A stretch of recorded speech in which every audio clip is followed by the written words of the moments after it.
मैं आपसे चर्चा करूंगा। आग्रह यह है, अगर मैं कुछ सवाल पूछूं तो आप उसका इतना तेज उत्तर दीजिएगा, इतनी जोर से उत्तर दीजिएगा कि कोल्हापुर की आवाज मुंबई तक पहुंच जाए। क्यों? क्योंकि मैं जो लड़ाई लड़ रहा हूं उसका समाधान विधानसभा और लोकसभा में होना है, संसद और विधानसभा में होना चाहिए।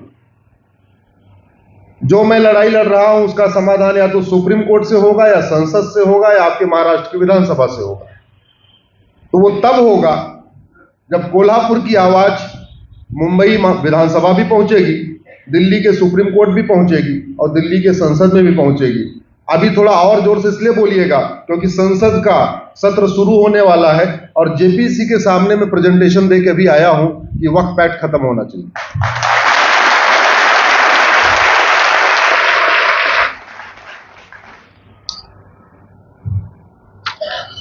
हमने जो जो नहीं सोचा वो सब हुआ। क्या हमने सोचा था कि औरंगजेब आके भारत पे राज करेगा? जोर से बोलिए जरा। आवाज इतना तेज हो कि आपकी आवाज कम से कम यहां तक तो पहुंचे, अगर दिल्ली संसद में पहुंचे तो, क्योंकि रिकॉर्डिंग में आवाज आपकी यहीं से जाएगी। माइक यहां पे लगा हुआ है, वहां उधर माइक है नहीं, तो अगर विधानसभा न पहुंचे, संसद न पहुंचे, कम से कम इस माइक तो पहुंचे। क्या हम लोगों ने सोचा था कि बाबर, हुमायूं, तुगलक, गजनी, गोरी आके यहां राज करेंगे? नहीं। किया कि नहीं किया? क्या हम लोगों ने सोचा था हमारी माताओं और बहनों को जौहर करना पड़ेगा? नहीं। करना पड़ा कि नहीं? करना पड़ा। ऐसे ही आडवाणी जी ने भी नहीं सोचा था कि उनको अपना घर, मकान, दुकान, खेत खलिहान सब कुछ छोड़ के भागना पड़ेगा। जेठमलानी जी ने नहीं सोचा था कि उनको अपना खेत खलिहान, मकान, दुकान सब कुछ छोड़ के भागना पड़ेगा। भूतपूर्व प्रधानमंत्री मनमोहन सिंह जी ने नहीं सोचा था कि कुछ समय के बाद उनको अपना मकान, दुकान, खेत खलिहान छोड़ के भागना पड़ेगा। भूतपूर्व प्रधानमंत्री इंद्र कुमार गुजराल ने कभी नहीं सोचा था कि कुछ दिन के बाद उनको मकान, दुकान, खेत खलिहान छोड़ के भागना पड़ेगा। भागे कि नहीं भागे? इसका मतलब जो नहीं सोचा था वह हुआ कि नहीं? तो आज हम जो नहीं सोच रहे हैं, क्या वो भविष्य में हो सकता है कि नहीं हो सकता? इसलिए हमें पास्ट से सीखना है, भूतकाल से सीखना है और भविष्य की चिंता करनी है। हमारे बच्चों का भविष्य सुरक्षित रहे, हमारी माताओं और बहनों के साथ वो न हो जो हमारे पहले माताओं बहनों को करना पड़े। उसके लिए हमें अभी से तैयारी करनी पड़ेगी। हम लोग जो त्योहार मनाते हैं, ये त्योहार 10-20 साल पहले नहीं शुरू हुए, आदिकाल से मना रहे हैं। पता नहीं 10,000 साल से मना रहे हैं कि 15,000 साल से मना रहे हैं। गणेश चतुर्थी कब से मना रहे हैं, कुछ पता है क्या? आदिकाल से मना रहे हैं। रामनवमी, दशहरा, दीपावली पता नहीं कब से मना रहे हैं। आज 2024 है। 1947 याद है? नहीं याद होगा तो पढ़ा तो होगा।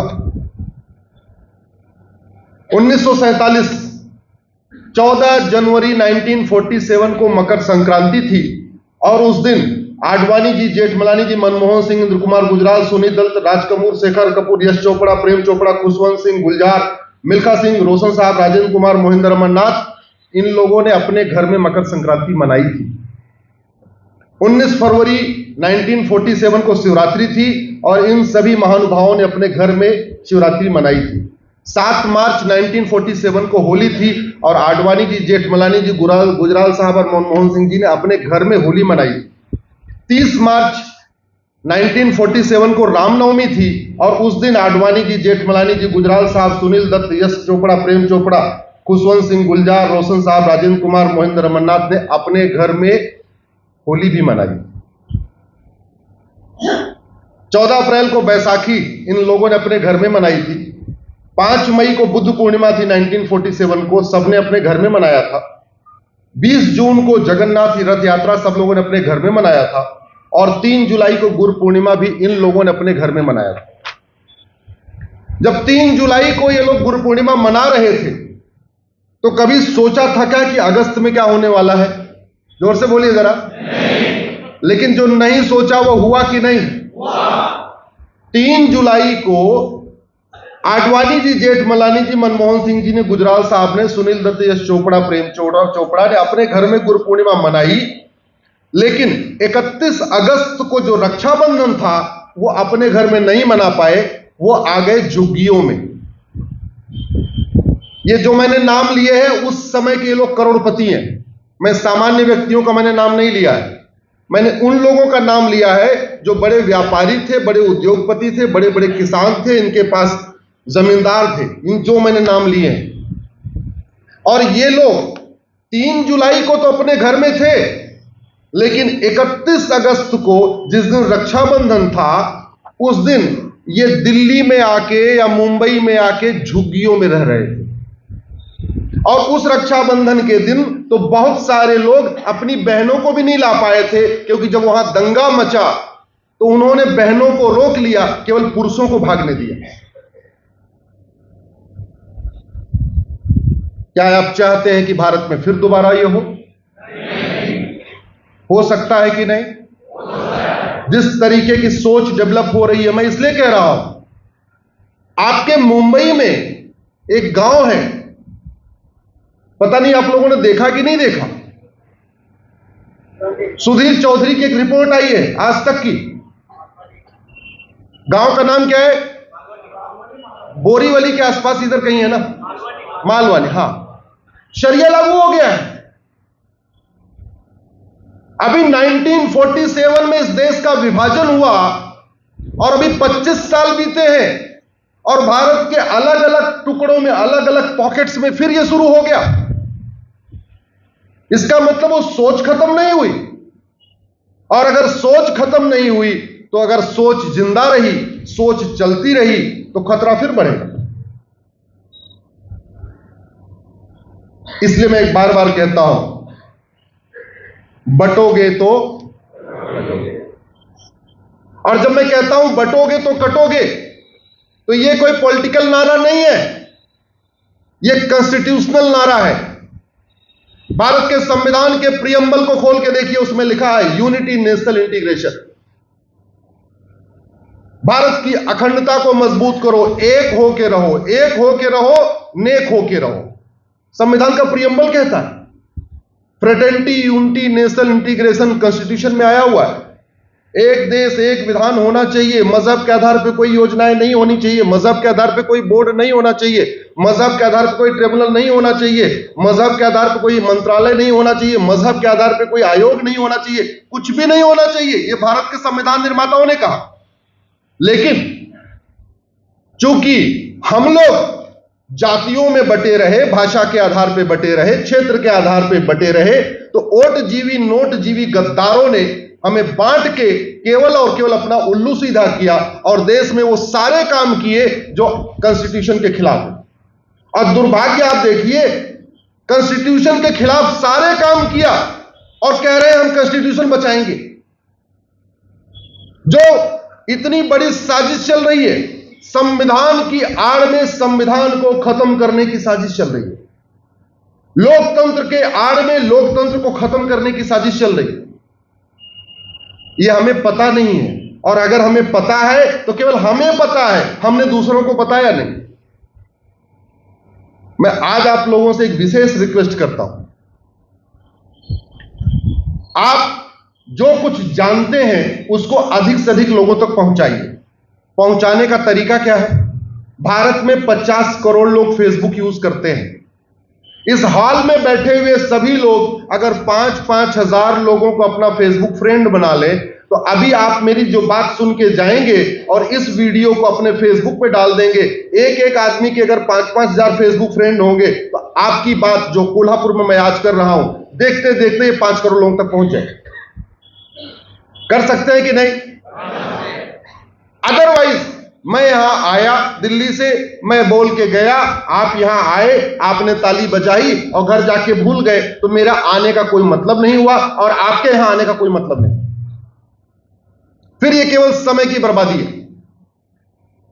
अगर आपको कुछ जानकारी मिली है तो उस जानकारी को 10, 20, 100, 200, 500, 1000, 2000, 5000 लोगों तक पहुंचाना, ये आपकी भी ड्यूटी है। मैं जितनी बातें करता हूं सामान्यतया वो बातें करता हूं जिसको मैं सुप्रीम कोर्ट में एफिडेविट पे दे चुका हूं। मैं पहले पीआईएल करता हूं, उसके बाद जनता के बीच में बोलता हूं, और इनफैक्ट पहले बोलता ही नहीं था, पहले केवल पीआईएल करता रहता था।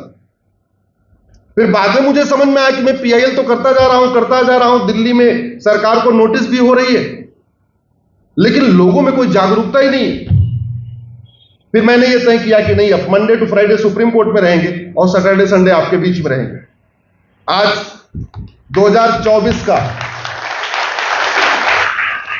2024 का मेरा 97, हिंदी में बोलेंगे 97वां कार्यक्रम हो रहा है आपके बीच में। 97वां जिला है, कार्यक्रम नहीं, 97वां जिला है, 97th डिस्ट्रिक्ट है 2024 का। 2023 में मैं 115 जिलों में गया था, 2022 में मैं 90 जिलों में गया था, अब तक 500 जिलों में गया हूं। Monday to Friday Supreme Court, Saturday Sunday आपके बीच में। घर परिवार मैंने छोड़ दिया है। 2024 में एक संडे को घर में रहा, दिवाली के बाद जो संडे पड़ा। 2023 में एक संडे को घर में रहा क्योंकि उस दिन दिवाली पड़ गई थी। मैं इसलिए कर रहा हूं क्योंकि मुझे जो खतरे दिख रहे हैं वो खतरे आम जनता को नहीं दिख रहे हैं। सांप मेरे बिस्तर के नीचे भी है, सांप आपके बिस्तर के भी नीचे है। आप आराम से सो रहे हो क्योंकि आपने बिस्तर के नीचे झांका ही नहीं, और मैं बेचैन हूं क्योंकि मैंने झांक के देख लिया। इसीलिए मैं आप लोगों से आग्रह कर रहा हूं कि स्थितियां बहुत गंभीर होती जा रही हैं, और जो ये स्थितियां गंभीर हो रही हैं इसके लिए सबसे बड़े जिम्मेदार भारत के सफेदपोश हैं। इसके लिए वो जिम्मेदार हैं जो पार्षद बनना चाहते हैं, या प्रधान बनना चाहते हैं, या सांसद बनना चाहते हैं, या विधायक बनना चाहते हैं। इसके लिए वो जिम्मेदार हैं जो पहले चाहते थे, बाद में बन गए, लेकिन बनने के बाद उन्होंने कुछ किया नहीं। मैं आपको कोई चिंता में डालने के लिए नहीं आया हूं, लेकिन आगाह करने के लिए आया हूं। आपके महाराष्ट्र की प्रत्येक जिले की डेमोग्राफी बदल चुकी है। मेरी पीआईएल चल रही है घुसपैठ पे, मेरी पीआईएल चल रही है धर्मांतरण पे, मेरी पीआईएल चल रही है जनसंख्या विस्फोट पे। और इन पीआईएल को फाइल करने के पहले मैं स्टेट वाइज डेमोग्राफी कैसे बदल रही है इस पे रिसर्च मैंने करवाया। रिसर्च के लिए मैंने क्या किया कि जनगणना तो 10 साल के बाद होती है, लेकिन वोटर आईडी हर चुनाव के पहले अपडेट होती है। जैसे विधानसभा का चुनाव होगा तो भी वोटर आईडी अपडेट होगी, लोकसभा का चुनाव होगा तो भी वोटर आईडी अपडेट होती है, पार्षद का चुनाव होता है तो भी अपडेट होती है, प्रधान का होता है तो भी अपडेट होती है। एक बार अपने लोकसभा की वर्तमान वोटर लिस्ट और 25 साल पुरानी वोटर लिस्ट को कंपेयर करके देख लीजिए। ज्यादा कुछ मत करिए, पूरे देश की चिंता मत करिए, केवल अपने कोल्हापुर की 2024 में जो लोकसभा जो चुनाव हुआ उसकी वोटर लिस्ट को देख लीजिए। 1999 में जो लोकसभा चुनाव हुआ था उसकी वोटर लिस्ट को देख लीजिए। 1999 में कुल कितने वोटर लिस्ट थे, उसमें क्या रेशियो था, और 2024 में कुल कितने वोटर हैं उसमें क्या रेशियो है, इतना देख लीजिए। मुझे लगता है फिर मुझे कुछ कहने की जरूरत नहीं पड़ेगी। फिर आप खुद ही चिंतन मनन शुरू कर देंगे, और फिर आप खुद इसके साथ सोचना शुरू कर देंगे किया क्या जाए। घुसपैठ, धर्मांतरण, जनसंख्या विस्फोट के कारण भारत के 9 राज्यों में हिंदू खत्म हो चुके हैं। मेरी पीआईएल सुप्रीम कोर्ट में चल रही है। भारत में 800 जिले हैं, 800 जिलों में से 200 जिलों में हिंदू खत्म हो चुके हैं। उसका मूल कारण है घुसपैठ, धर्मांतरण, जनसंख्या विस्फोट। भारत में कुल 6000 तालुका है। आप यहां उसको तालुका कहते हैं, यूपी बिहार में उसको तहसील कहते हैं। 6000 तहसील में से 1500 तहसील में हिंदू खत्म हो चुके हैं। इसका मूल कारण है घुसपैठ, धर्मांतरण, जनसंख्या विस्फोट। भारत के बॉर्डर पे कुल 300 तहसीलें हैं, 300 की 300 तहसीलों की डेमोग्राफी बदल चुकी है। उसका मूल कारण है घुसपैठ, धर्मांतरण, जनसंख्या विस्फोट। अब आप ये सोच रहे होंगे कि ठीक है, डेमोग्राफी बदल गई तो क्या फर्क पड़ता है, हिंदू खत्म हो गए तो क्या फर्क पड़ता है, दूसरे बढ़ गए तो कन्वर्टेड हिंदू बढ़ गए, हिंदू कम हो रहे तो फर्क क्या पड़ता है। ऐसा बहुत सारे लोग, सेकुलर लिबरल लोग सोच सकते हैं। तो फर्क यह पड़ता है कि जब तक भारत में हिंदू बहुसंख्यक है तब तक भारत में संविधान है, नहीं तो एक दिन के अंदर इस संविधान को उठा के फेंक दिया जाए। जब तक भारत में हिंदू बहुसंख्यक है तब तक भारत में डेमोक्रेसी है, लोकतंत्र है, नहीं एक दिन लगेगा लोकतंत्र को खत्म करना। जब तक भारत में हिंदू बहुसंख्यक है तब तक भारत में सबका साथ सबका विकास है, नहीं एक दिन लगेगा इस पूरे नियम कानून को खत्म करने। जब तक भारत में हिंदू बहुसंख्यक है तब तक इक्वेलिटी है, तब तक जस्टिस है, तब तक लिबर्टी है, तब तक फ्रेटर्निटी है। जब तक भारत में हिंदू बहुसंख्यक है तब तक भारत में आर्टिकल 14 है जो कहता है सब एक समान है, आर्टिकल 15 है तब तक जो कहता है किसी से भेदभाव नहीं करना है, आर्टिकल 16 है जो कहता है सबको समान अवसर देना। जब तक भारत में हिंदू बहुसंख्यक है तब तक आपको बोलने की आजादी है, सोचने की आजादी है, लिखने की आजादी है, कपड़ा पहनने की आजादी है, भोजन करने की आजादी है, सजने संवरने की आजादी है, अपने अपने तरीके से रहने की आजादी है। नहीं तो याद रखिएगा, हिंदू खत्म तो होता क्या है वो देख लीजिए अफगानिस्तान में। अफगानिस्तान दुर्योधन का ननिहाल था, माता गांधारी का जन्म स्थान था। जब तक वहां सनातन संस्कृति थी, पूरी स्वतंत्रता थी, बहन बेटियां स्कूल कॉलेज में जाती थी। आज की डेट में अफगानिस्तान में बहन बेटियां स्कूल में जाती हैं क्या? जोर से बोलिए जरा। यूनिवर्सिटी बंद हो गई कि नहीं? और एक लड़की निकली थी अपनी पसंद से कपड़ा पहन के, उसका क्या हालत कर दिया। अभी कुछ दिन पहले शायद आप लोगों ने देखा होगा, वीडियो वगैरह देखा होगा। वो भी हिंदू राष्ट्र था और 1805 में वहां प्रधानमंत्री थे पंडित नंदराम टिक्कू, कश्मीरी ब्राह्मण थे जो अफगानिस्तान के प्राइम मिनिस्टर हुआ करते थे 1805 में। आज क्या है स्थिति अफगानिस्तान की? जब तक हिंदू बहुसंख्यक है तब तक शांति है, समृद्धि है, खुशहाली है। नहीं तो देख लीजिए पाकिस्तान को। पाकिस्तान मतलब राजा भरत का ननिहाल, जहां से माता कैकेयी आई थी। पाकिस्तान को पहले कैकेय कहते थे। कैकेय वहां की राजकुमारी कैकेयी, भारत की भगवान राम की बड़ी मां, छोटी मां। आज वहां क्या स्थिति है देख लीजिए। जब तक भारत में हिंदू बहुसंख्यक है तब तक शांति, समृद्धि, खुशहाली है। नहीं तो देख लीजिए ईस्ट बंगाल को। ईस्ट बंगाल आज के डेट में बांग्लादेश बन गया है और बांग्लादेश में क्या हो रहा है हमें बताने की जरूरत नहीं है। टीवी पे आप लोग देख रहे होंगे क्या क्या हो रहा है। इसलिए कहता हूं जातियों में बंटना छोड़ दीजिए। सबसे पहले भारतीय बनिए, सबसे पहले भारतीय बनिए और भारतीय बन के सोचिए। मकान बना रहे हैं अपने बच्चों के लिए 50 साल के लिए, तो ये भी तो सोचिए 50 साल के बाद हमारा बच्चा इसमें रह पाएगा भी कि नहीं रह पाएगा, और रह पाएगा तो पूरी आजादी के साथ रह पाएगा या इसको कुछ और करना पड़ेगा। आपके अहमदनगर की डेमोग्राफी बदल चुकी है। मूल कारण है घुसपैठ, धर्मांतरण, जनसंख्या विस्फोट।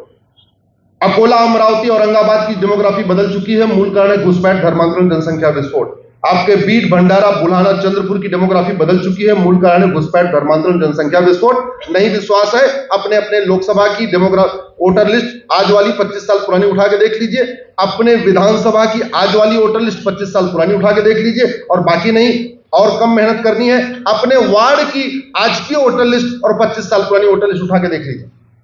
दोनों को कंपेयर करके देख लीजिए, फिर पता चलेगा आपके वार्ड की डेमोग्राफी कितनी बदली है, आपके विधानसभा की कितनी बदली है और आपके लोकसभा की कितनी बदली है। आपके धुले, गढ़चिरौली, गोंडिया की डेमोग्राफी बदल गई है। हिंगोली, जलगांव, जालना की डेमोग्राफी बदल गई है। कोल्हापुर, लातार, मुंबई की डेमोग्राफी बदल गई है। मुंबई के बारे में एक लेटेस्ट अभी आर्टिकल आया, पता नहीं आप लोगों के पास पहुंचा कि नहीं पहुंचा है। जो 88% हिंदू थे वो 66% हो चुके हैं।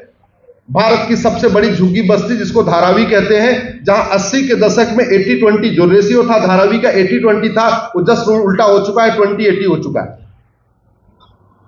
मुझे तो मुंबई वालों के लिए सबसे बड़ा खतरा वो धारावी नजर आता है। जो बड़े बड़े कोठियों में बैठे हैं ना, वर्ली में, आपके जूहू में, विले पार्ले में, अंधेरी में, शायद उनको समझ में नहीं आ रहा उनके बगल में क्या है और 20-25 साल के बाद क्या हो सकता है, शायद वो उसको सोच ही नहीं पा रहे, या सोच रहे हैं तो डर जाते हैं इसलिए सोचते नहीं है। कई बार ऐसा भी होता है, आदमी सोचना चाहता है फिर उसको डर लगता है, सोचता नहीं। आपके नागपुर, नांदेड़, नासिक की डेमोग्राफी बदल गई है। उस्माना, पालघर, परभनी की डेमोग्राफी बदल चुकी है। मूल कारण है घुसपैठ, धर्मांतरण, जनसंख्या विस्फोट।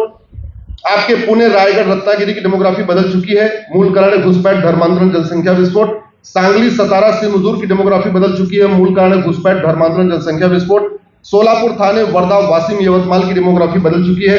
मूल कारण है घुसपैठ, धर्मांतरण, जनसंख्या विस्फोट। आप लोग कोल्हापुर के रहने वाले हैं, एक बार एक काम करिए, अपने लोकसभा की वर्तमान और 25 साल पुरानी वोटर लिस्ट देख लीजिए, अपने विधानसभा की वर्तमान और वोटर लिस्ट 25 साल पुरानी वाली देख लीजिए, या अपने वार्ड की वर्तमान और पूरे 25 साल पुरानी वाली देख लीजिए। अगर खुद भी नहीं देखना है तो जो जीता हुआ सांसद है या विधायक है या पार्षद, एक बार उससे मिलकर बात कर लीजिए कि भैया तुमने अभी तो बनवाया होगा, तुम्हें चुनाव लड़ा था, एक काम करो जरा मुझे दे दो और 25 साल पुरानी वाली भी आप निकलवा लो और देख लो, आपको स्थितियां समझ में आएगी। महाराष्ट्र, सबसे बड़ा टारगेट महाराष्ट्र पे है। जानते हैं क्यों? क्योंकि सबसे बड़ी बात, महाराष्ट्र भारत की आर्थिक राजधानी है। दूसरा कारण है महाराष्ट्र के टारगेट होने का, महाराष्ट्र बॉर्डर स्टेट है, सीमा खुली हुई है, समुद्र से लगी हुई है। तीसरा, छत्रपति शिवाजी महाराज ने यहां हिंदवी स्वराज किया था, हिंदू राष्ट्र की स्थापना किया था।